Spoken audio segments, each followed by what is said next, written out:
आजच्या व्हिडिओमध्ये इंग्रजी बोलण्यासाठी आवश्यक असणारे असे महत्त्वाचे 7 फ्रेजेस आपण शिकणार आहोत। पहिला फ्रेज पाहूया, I am on my way.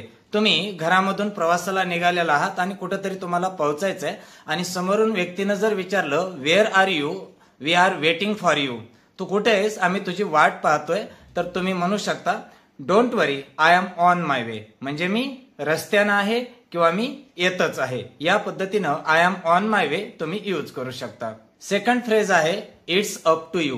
It's up to you म्हणजेच डिसिजन इज युअर्स, तुलाच ठरवायचं आहे असा त्याचा अर्थ होतो। समजा तुम्हाला विचारलं should I join English classes, मी इंग्लिश क्लासेस जॉईन करायला पाहिजेत का, तर तुम्ही उत्तर देऊ शकता it's up to you. If you want to improve your English skills you should join classes, it's up to you. Next phrase आहे let's call it a day. Let's call it a day याचा अर्थ होतो आजचं काम थांबूया, म्हणजेच आता आपण जर म्हटलं इट्स ऑलरेडी 9 PM, ऑलरेडी 9 वाजलेले आहेत, let's call it a day म्हणजेच आजसाठीचं काम थांबूयात। समजा तुम्ही 3-4 तास अभ्यास केला आणि तुम्हाला वाटलं आता भरपूर अभ्यास केला आपण आता थांबूया, तर तुम्ही म्हणू शकता let's call it a day म्हणजे आता आपण थांबूया। नेक्स्ट फ्रेज आहे I will get back to you. आता I will get back to you याचा अर्थ होतो मी नंतर उत्तर देईल, म्हणजे मी त्याचा रिप्लाय मी नंतर देईल। I am busy right now, I will get back to you later, तर मी आता बिझी आहे, मी तुला नंतर रिप्लाय देईल। या पद्धतीनं तुम्ही त्याच वेळेला कोणाला रिप्लाय देऊ इच्छित नाहीत किंवा उत्तर देऊ इच्छित नाहीत, तर तुम्ही म्हणू शकता I will get back to you later. Next phrase आहे I am kidding. I am kidding means I am joking, म्हणजे मी मजाक करत आहे।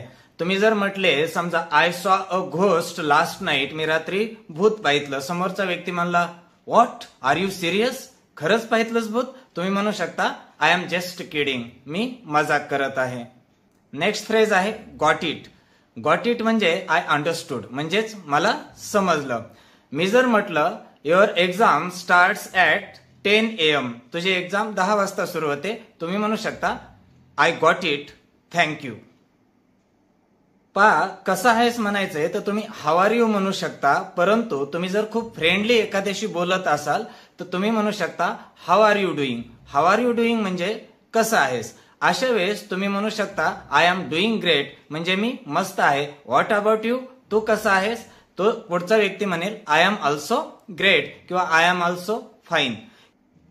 समजा एखाद्याची तब्येत खराब आहे हे तुम्हाला माहित झालं, तुम्ही त्याला भेटायला गेले, तुम्ही म्हणले I heard about your health problems, how are you doing now days, आता आजकाल तुला कसं वाटतंय, तो पुढचा व्यक्ती जर चांगलं वाटत असेल तर म्हणेल आय एम डुईंग बेटर, म्हणजे मला चांगलं वाटत आहे। तर या पद्धतीनं हे 7 फ्रेजेस तुम्ही डेली इंग्रजी बोलताना यूज करू शकताय।